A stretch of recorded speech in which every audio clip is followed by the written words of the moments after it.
All right, ready to dive into something we all could use a little more of: better sleep. It seems like you're on a mission to finally figure out how to get a truly restful night. And luckily for you, we've got some fascinating intel from our sources on everything from those circadian rhythms you hear so much about Oh, yeah. to light therapy Oh? and even a peek into sleep medications. Ooh, interesting. We're going to try to unlock some of those secrets of a good night's sleep. And get this, we're even going to learn a little something about the sleep habits of blind mole rats. Blind mole rats. Hmm. I am intrigued. All right, let's start with the basics. What is this circadian rhythm I hear so much about, and how does it affect my sleep? Well, think of your circadian rhythm as this internal clock that governs pretty much every process in your body right down to the cellular level. Wow. It's a roughly 24-hour cycle that controls everything from when you feel sleepy and awake to your hormone release, your body temperature, and even your metabolism. So it's not just about feeling tired or awake. It's like this master controller for my whole system. Exactly. And here's the really fascinating part. This rhythm isn't just a response to the sun rising and setting, it persists even in complete darkness. And this has been observed in both, creatures of the day, diurnal animals, and those of the night. Wait, are you saying that if I lived in a cave, my body would still have a sense of day and night? Precisely. That's how crucial this internal clock is. But it does need some help to stay on track. That's where light comes in. Light is like the ultimate synchronizer. It keeps our internal clocks lined up with the outside world. And this process is called entrainment. Uh-huh. So that explains why I feel so terrible after a long flight across time zones. Jet lag is basically my body screaming, "What time is it?" Exactly. Your internal clock gets all messed up, and it takes a bit for the light to reset everything. But it's not just about the presence or absence of light. It's about the specific types of light and when we're exposed to them. Okay, so tell me more. What kind of light should I be paying attention to? Well, it turns out we have these special cells in our eyes called ganglion cells that are totally separate from the rods and cones that we used to see. Really? These cells are really sensitive to blue light, and they send signals straight to the brain's master clock, which is called the suprachiasmatic nucleus, or the SCN. Wait a minute, so there's a whole other light detection system in my eyes that I never even knew about. That's incredible. So why is blue light so important? Well, based on those signals from the ganglion cells, the SCN basically conducts this whole orchestra of hormonal changes in the body. For example, when it starts getting dark, the SCN tells the pineal gland to release melatonin. Ah, melatonin. The sleep hormone I've heard so much about. Yeah, it's a key player for sure. Melatonin levels rise in the evening, making you feel drowsy, and then gradually fall through the night to prepare you to wake up. But even small amounts of light can disrupt melatonin production. So all those nights I spent scrolling through my phone in bed were actually sabotaging my sleep. Very likely, yeah. That blue light from your phone was suppressing melatonin production, making it harder to fall asleep and stay asleep. Okay, so ditching those screens before bed. Definitely got to do that. Got it. What about those special lights I've heard people use for seasonal affective disorder? Is that related? You're talking about light therapy, and yeah, it really uses the power of light to change our circadian rhythm. Light boxes, which are much brighter than regular indoor light, can be super effective for treating SAD. They basically trick the brain into thinking it's daytime, helping reset the internal clock and boost your mood. That's so interesting. So by strategically using light, we can actually shift our sleep patterns and even improve our mood. Precisely. And it's not just those bright light boxes. Even lower intensities of blue and green light can stimulate those ganglion cells and have an effect on your melatonin. So maybe a little mood lighting before bed isn't such a bad idea after all. But definitely put away the bright screens. This is fascinating. But what about those times when you try all the light tricks and you still can't sleep? What about sleep medications? Are they safe? Are they effective? That's a great question, and it's a tough one. While sleep medications, also known as hypnotics, can be helpful in the short term, it's really important to be careful with them. Oh, I sense a but coming. Yes, you're right to be cautious. Long-term use of hypnotics, like benzodiazepines and those Z drugs that doctors often prescribe, can actually lead to dependence. Hold on, so you could become reliant on those medications just to fall asleep. That's a little concerning. It is. And on top of that, they can actually mess up your natural sleep architecture. So even though they might help you fall asleep at first, they can make things worse in the long run. How does that even work? Well, think of it like this. Your sleep isn't just one big block of unconsciousness. It's made up of different stages, from light sleep to deep sleep to REM sleep, where you dream. And each stage plays an important role in restoring your body and your mind. So it's like a sleep cycle, going through those different stages throughout the night. Exactly. And these medications can disrupt that cycle, suppressing the deep sleep you need to feel truly rested. Wow, I had no idea it was so complex. So taking a sleep medication to sleep better might actually make things worse. That's why it's crucial to talk to your doctor before starting any sleep medication. They can help you weigh the risks and benefits and explore other approaches that might be better for the long term. Okay, so before we reach for the pills, what are some other options we could explore? Besides ditching the screens before bed, of course. That's definitely a great first step. But there are a few other tricks. Sometimes doctors might prescribe medications with sedating effects, even though they're not specifically for sleep. So they're using them off-label for their sleep-promoting side effects. That's interesting. Exactly. Medications like trazodone, an antidepressant, and mirtazapine, also an antidepressant, are sometimes used for their sleep benefits. Even diphenhydramine, which is the active ingredient in a lot of over-the-counter allergy medications, can make you drowsy. Wait, so that sleepy feeling I get after taking allergy medicine could actually be helpful for sleep. Who knew? It's true. But it's important to remember that every medication comes with its own potential side effects and interactions, so it's never a good idea to self-medicate. Always talk to your doctor before starting anything new for sleep, even over-the-counter stuff. Okay, great advice. So far, we've talked about circadian rhythms and the power of light, and even the potential downsides of sleep medications. What stands out to you the most? I think it's this incredible connection between our internal clocks and the environment, particularly how light can have such a powerful effect on our sleep. I agree. It's amazing how even subtle changes in light can impact our sleep quality. But remember those blind mole rats we talked about earlier? Ah, yes, those fascinating creatures. They show us a different side of sleep regulation. You see, we humans rely heavily on light to regulate our sleep. Blind mole rats living in their dark underground burrows have evolved some pretty cool ways to keep their internal clocks ticking. Wait, are you saying they can maintain a regular sleep cycle even without any light? How is that possible? It seems like they've disconnected their circadian rhythm from light cues.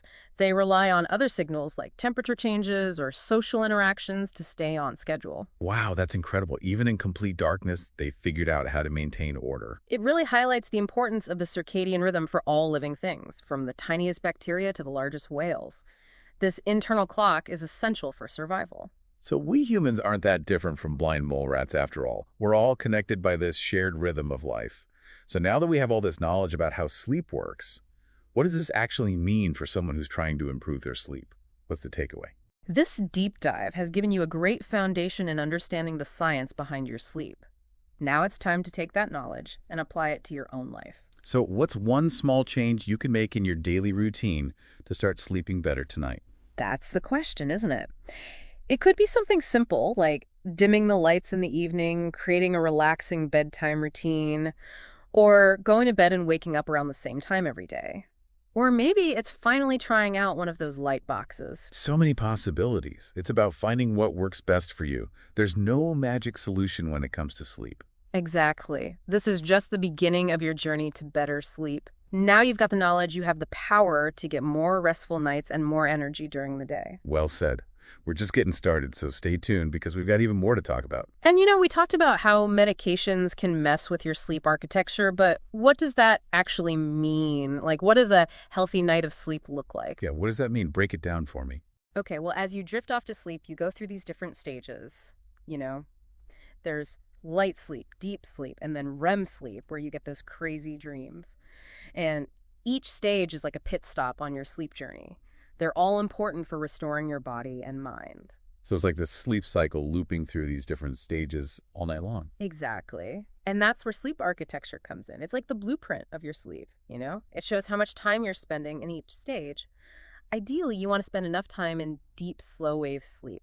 That's where the magic happens. Your body's repairing tissues, boosting your immune system, you're consolidating memories. Okay, so deep sleep is like the ultimate recharge mode. Yeah. Exactly. And then you have REM sleep, which is essential for processing emotions, consolidating memories, and even for creativity. So if our sleep is disrupted, we miss out on all of those restorative processes. Yeah, and that can really affect you, like your mood, your energy levels, your health. I mean, think about those all-nighters I pulled in college. My sleep architecture must have been a mess. I can only imagine.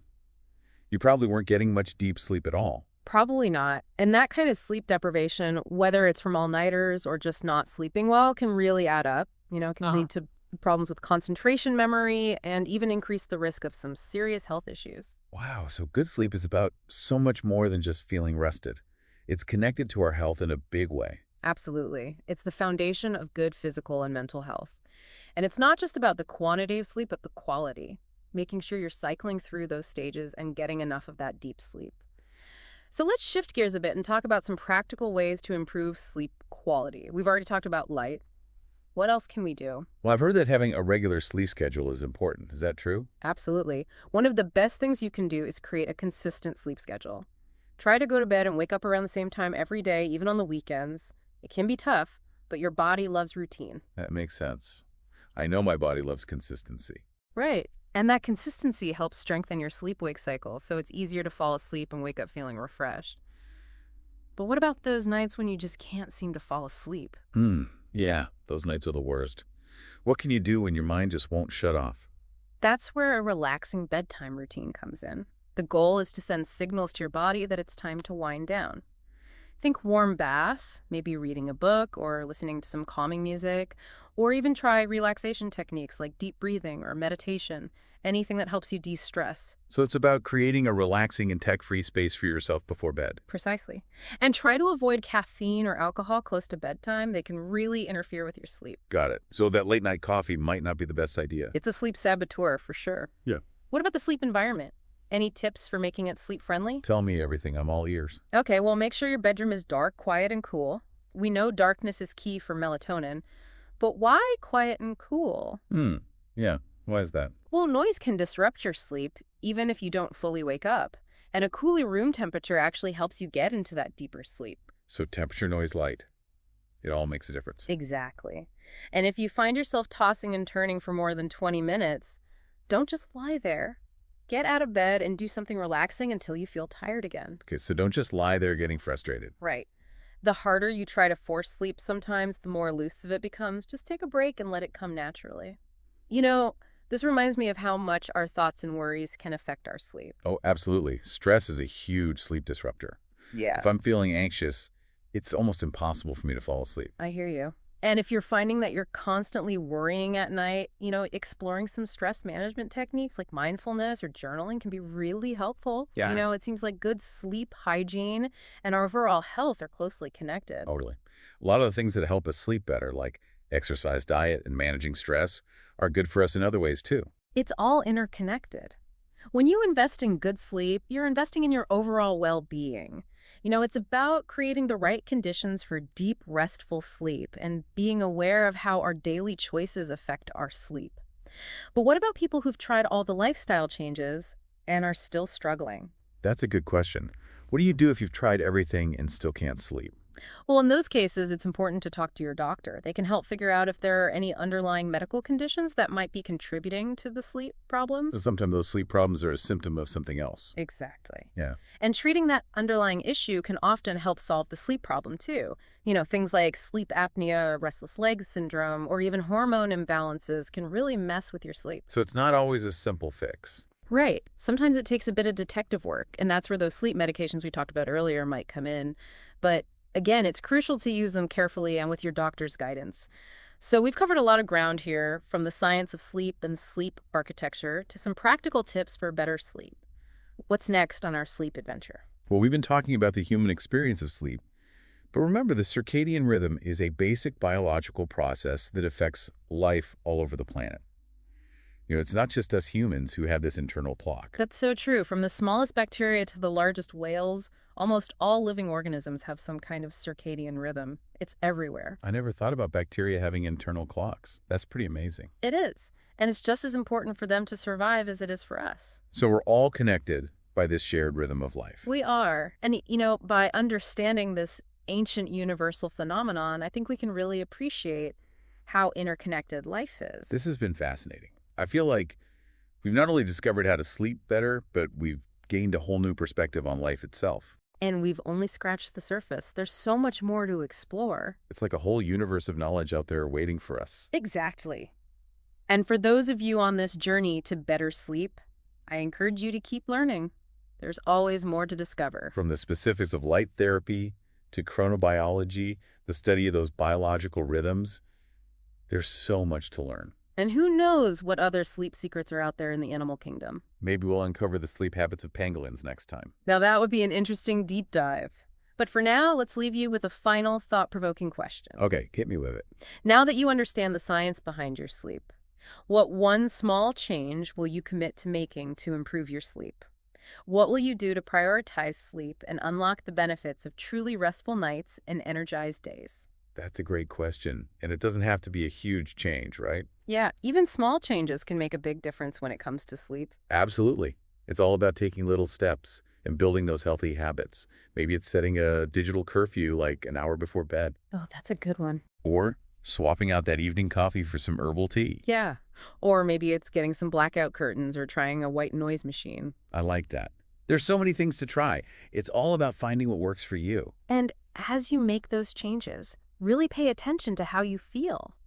Notice those differences in your energy levels, your mood, your focus throughout the day. Because sleeping better isn't just about feeling less tired.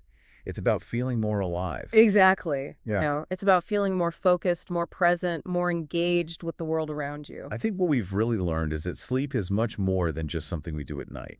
It's this fundamental process that affects every part of us. Right. It's tied to our physical health, our mental well-being, even our ability to connect with others and the world. So to all of you listening, we challenge you to embrace the power of sleep. Explore the science, try different things, and discover how amazing a good night's sleep can be. It's an investment worth making. Sweet dreams.